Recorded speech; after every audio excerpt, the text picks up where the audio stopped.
അവസാനം ഒരു തീരുമാനം കേന്ദ്ര ബി.ജെ.പിയിൽ നിന്ന് വന്നിരിക്കുന്നു എന്നാണ് അറിയുന്നത്. 2 വനിതകളുടെ കാര്യത്തിൽ തീരുമാനമായിട്ടുണ്ട്. അതിലൊരു വനിത എന്ന് പറയുന്നത് കേരളത്തിൽ ഒരുപക്ഷേ വളരെ മുമ്പേ ബി.ജെ.പിയുടെ സംസ്ഥാന പ്രസിഡന്റൊക്കെ ആകേണ്ടിരുന്ന അവർക്ക് ചില പരിമിതികളുണ്ട്. ചില കുഞ്ഞു കുഞ്ഞു കാര്യങ്ങളിൽ പരിമിതികളുണ്ട്. അത് നമ്മളിപ്പോൾ ഒരു വ്യക്തി പക്ഷേ അതേസമയം ആ പരിമിതികളെല്ലാം മുറിച്ച് കടന്നുകൊണ്ടുള്ള വലിയൊരു നേതാവിൻ്റെ രൂപത്തിലേക്ക് വളർന്നിട്ടുള്ള ആളാണ് ശോഭാ സുരേന്ദ്രൻ. ഒന്ന് വളരെ നിഷ്കളങ്കമായി നിഷ്കളങ്കം എന്ന് പറഞ്ഞാൽ രാഷ്ട്രീയ നിഷ്കളങ്കതയല്ല ഞാനീ പറഞ്ഞത്. രാഷ്ട്രീയത്തിൽ നിഷ്കളങ്കത ഇല്ലല്ലോ.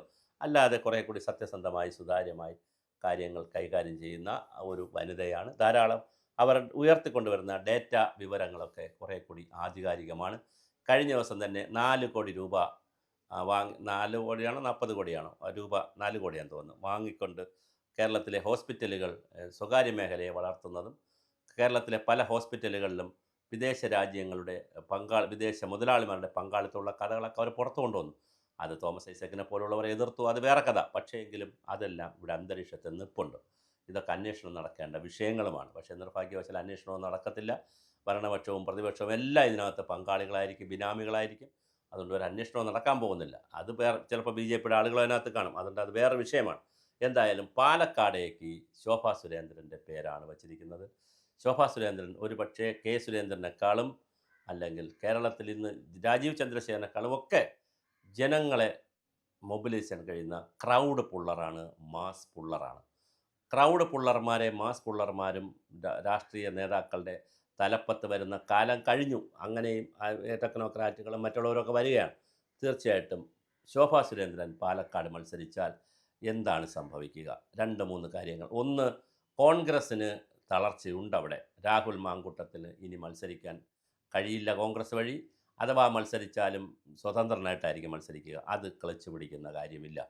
രണ്ടാമത്, ഷാഫി പറമ്പിലിന് പഴയ ഒരു ഇമേജ് രാഹുൽ മാങ്കൂട്ടത്തിനെയൊക്കെ സംരക്ഷിച്ചത് കൊണ്ട് തന്നെ പഴയ ഇമേജ് ഷാഫി പറമ്പിലിനും ഇല്ല. ഒന്നാമത്തെ വിഷയം.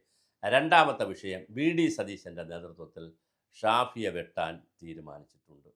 കാരണം ഷാഫി വല്ലാതെ വളരുന്നു എന്നൊരു തോന്നൽ വി.ഡി. സതീശൻ ക്യാമ്പിനുണ്ട്. അതുകൊണ്ട് തന്നെ ഷാഫിയെ വെട്ടാൻ വി.ഡി. സതീശൻ ക്യാമ്പ് നന്നായി പണിയെടുക്കും.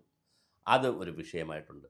കൃഷ്ണകുമാറാണ് ബി.ജെ.പിയിൽ അവിടെ ഒരു വിമതൻ എന്ന് പറഞ്ഞ് പല 2 ഗ്രൂപ്പുണ്ട്. ആ ഗ്രൂപ്പിൽ ഒരു ഗ്രൂപ്പിൻ്റെ ശക്തനായ വക്താവാണ് കൃഷ്ണകുമാർ എന്നൊരു വാദമുണ്ട്. പക്ഷേ കൃഷ്ണകുമാർ പക്ഷം ഇപ്പോൾ വീക്കാണ് പാലക്കാട്.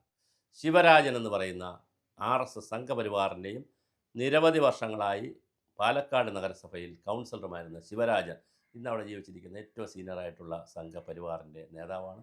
അദ്ദേഹം ഇന്നലെ ഒരു പ്രസ്താവന നടത്തിയിട്ടുണ്ട്. ശോഭാ സുരേന്ദ്രൻ നിന്നാൽ പാട്ടും പാടി ജയിക്കും. അപ്പോൾ ശോഭാ സുരേന്ദ്രനെ സംബന്ധിച്ചിടത്തോളം ആരാണ് ഇടതുപക്ഷത്തിൻ്റെ സ്ഥാനാർത്ഥി, ആരാണ് കോൺഗ്രസിൻ്റെ സ്ഥാനാർത്ഥി? ഇടതുപക്ഷത്തിന് അവിടെ ഒന്നും ചെയ്യാനില്ല. ഡോക്ടർ ഷെരീൻ നേരത്തെ മത്സരിച്ചിട്ട് ഒന്നും ചെയ്യാനില്ല.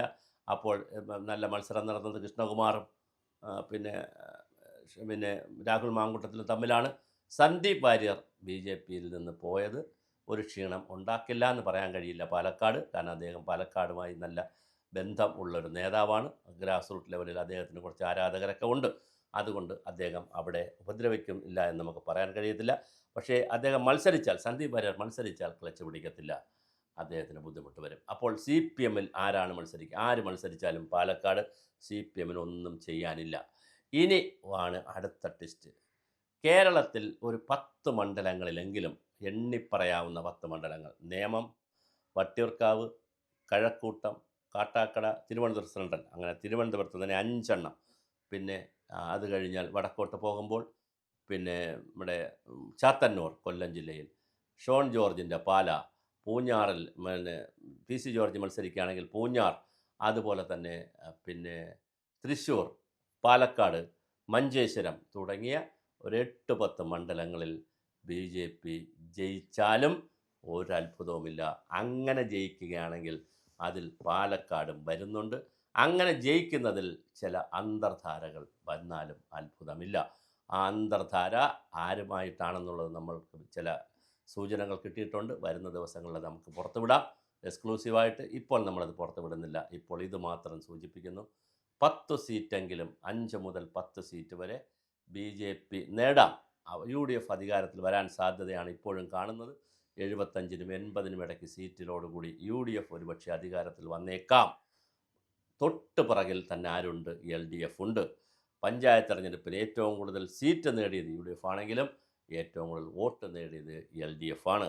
തിരുവനന്തപുരത്ത് ഏറ്റവും കൂടുതൽ സീറ്റ് നേടി BJP തിരുവനന്തപുരം കോർപ്പറേഷനിൽ വന്നെങ്കിലും ഏറ്റവും കൂടുതൽ വോട്ട് നേടിയത് ഇടതുപക്ഷമാണ്. അതുകൊണ്ട് ഇടതുപക്ഷത്തെ എഴുതി തള്ളാൻ വരട്ടെ. മറ്റൊരു പ്രധാനപ്പെട്ട കാര്യം, ഇടതുപക്ഷം ഇപ്പോൾ ശമ്പള പരിഷ്കരണം, DA അങ്ങനെ എന്തെല്ലാം അവർക്ക് താഴേക്ക് ജനങ്ങൾക്ക് കൊടുക്കാൻ പറ്റുമോ അതെല്ലാം കൊടുത്തുകൊണ്ടിരിക്കുന്ന ഒരു കാഴ്ചയും നമുക്ക് കാണാതിരിക്കാനാകില്ല. ഇതും പാലക്കാട് തിരിച്ചടിക്കുമോ എന്ന് നമുക്കറിയത്തില്ല.